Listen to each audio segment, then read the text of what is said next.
Yes, 1 second. Awesome. What is the best financial advice that you've ever received? Well-behaved women rarely make history.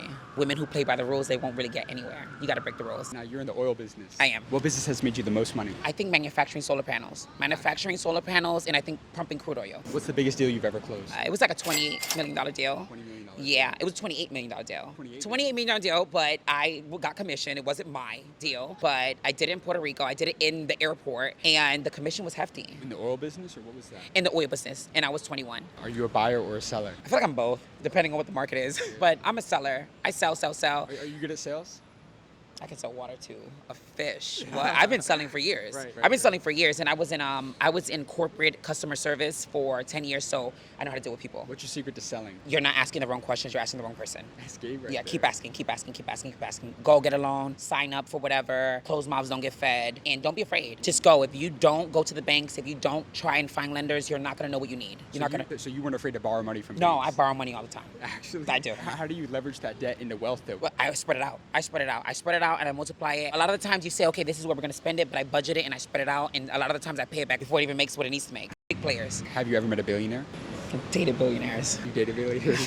What have you learned from all the billionaires that you've met, that you've interacted with, that you've networked with? What do billionaires do differently from everybody else? I think that more than anything, they like to talk. They like quality time. They like listeners.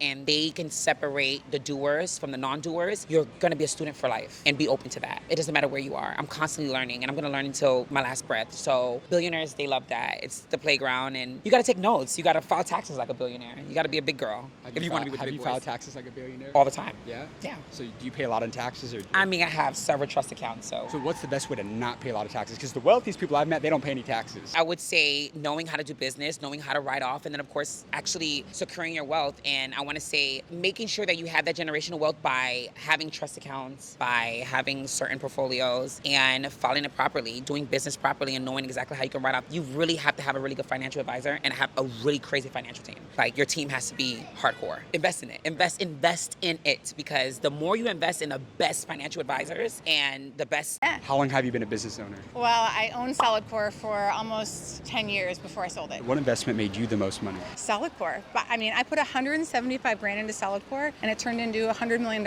in 10 years. So in other words, putting the money back into the business and Yes. investing in yourself is the best thing that somebody Oh my can do. God, I would bet on myself every day and twice on Sunday. Like, there is no better bet than me, because I know I'm gonna win, and if I'm passionate about something, I'm gonna give everything I got. Now I'm a little bit more in wealth preservation mode. So the money that I made, I want to continue to make money. That's why I'm an investor in startups. I have money in private equity and hedge funds, in the stock market. I do loans. You know, I'm very diversified now. But I think for entrepreneurs, if you think you have the special sauce, you got to go all in on yourself. I love that. Did you have a lot of people that hated on you or doubted you when you were building your business? I mean, I'm a woman who's been very successful. Of course, I've had other people who has hated on me. It's just part of the process. So the way that I deal with that is I just try to empower as many women as possible. How did you find the self-belief to make millions of dollars? You just have to not care, you know? And the things that I was building a company that was making people's lives happier and healthier. So I was excited every single day. There was nothing that was going to get in the way of me building an empire across the country that I thought was improving people's lives. And normally, the people that have something to say about that are people who normally sit on the sidelines and aren't actually doing the work. So why would I care what they have to say anyway? They're watching from the